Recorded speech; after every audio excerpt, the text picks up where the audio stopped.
The police are checking car wreckers in the Auckland region in a bid to locate a bright red Nissan Skyline belonging to the missing man Denver Chance. The last confirmed sighting of the vehicle is 3:52 p.m. on State Highway 1 under the Penrose Overbridge on Sunday the 24th of February.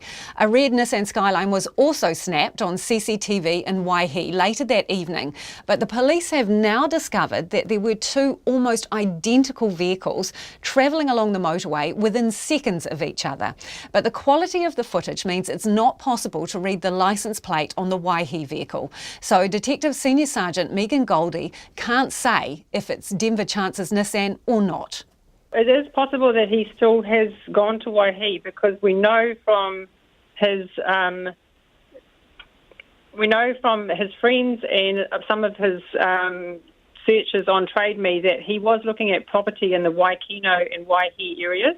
So these are still areas of interest to us because he was very keen on buying a property down that way. So it could be him, and it could be his car? Yes, absolutely. It could be him and it could be the car, but we can't conclusively say. So you're keeping an open mind. If we can clear up something around the car, so the sighting in Drury, can you categorically say that the person behind the wheel is Denver Chance?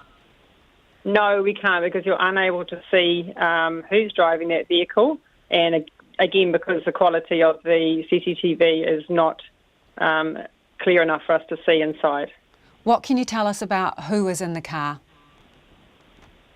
Well, all we can say is that he was last seen leaving the Mairangi Bay address at about 3:30 on Sunday the afternoon, and he walked up his driveway as if he was getting into his car, but we don't have any confirmed sightings of him in that car. We have the car on the motorway and heading for the motorway, but no actual footage anywhere. We can conclusively confirm that he is in that car. It's an assumption that he's driving that car.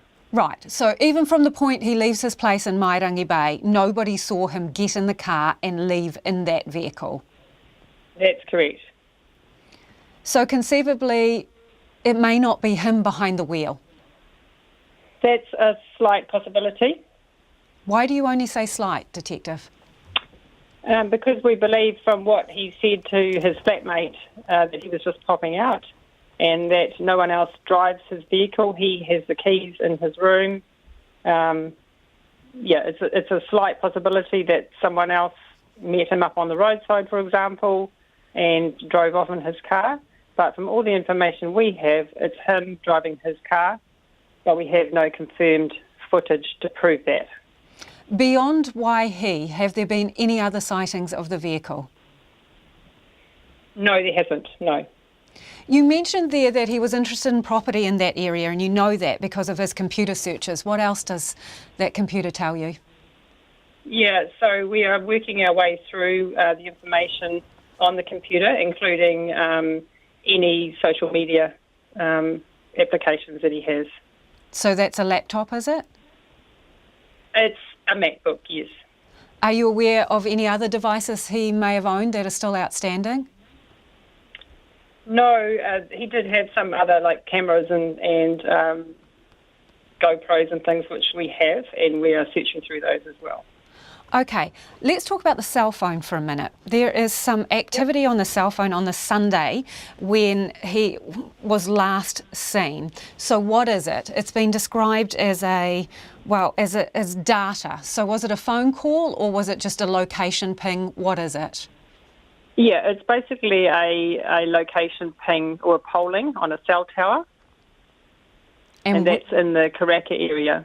What cell tower is that from? So it's a cell tower that's west of the Southern Motorway in the Karaka area. His mother has told us that she spoke to him at about 2:30 on Sunday. Did he speak to anyone else on his cell phone after that? No, he hasn't spoken to anyone after that. Any text messages? No, he's not a big texter. So no communication on his cell phone after he spoke to his mum at 2:30? That's correct. Whereabouts is the cell phone?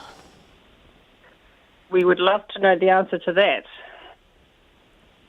And the last location you have, has the battery died or what is the situation? Yeah, it's unknown, but the last location we have is that polling at the Karaka cell tower to the west of the motorway. So we're still seeking anyone who has information on where he might be or who has spoken with him in the last couple of months and hasn't already spoken to us to come forward and contact us. What is that Irwin Road area like? It is quite a rural area. It's not a major through road, so it's mainly lifestyle blocks, I guess you'd call it. Have you done any aerial searches just in case his car has run off the road? Yes, we've had our Eagle helicopter up a couple of times in that area, trying to confirm that he hasn't just fallen off the road. And zero sign? No sign of that car at all in that area. Okay, so you see the car on the CCTV footage heading south and it's near Drury on the Sunday afternoon. You get a cell phone ping at between 11 p.m. and 2 a.m. What is your working scenario here? Well, we're just working our way through countless hours of CCTV footage, which is very time-consuming and labour-intensive, but we're trying to track the movements of that car and to get confirmation that we have the right car with a registration plate if possible. So that's sort of what we're concentrating on. But if his car is heading south and his phone sets off a signal a number of hours later, is there any evidence to suggest that he turned around and headed back to Auckland, or do you think he was separated from his cell phone?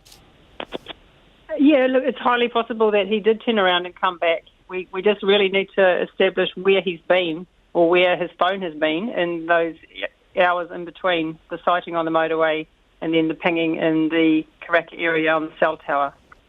A car is quite a big thing to just disappear. Yes, it is. So what do you make of that? Well, we're just doing our best to try and track the movements of that car and hopefully that'll narrow down the area where it might be. Is there something to suggest that it has been hidden or destroyed? Well, we're considering those possibilities, but we really don't know what's happened to that vehicle. It could be just parked in a garage somewhere. So have you been around wreckers' yards, or what have you done in that respect?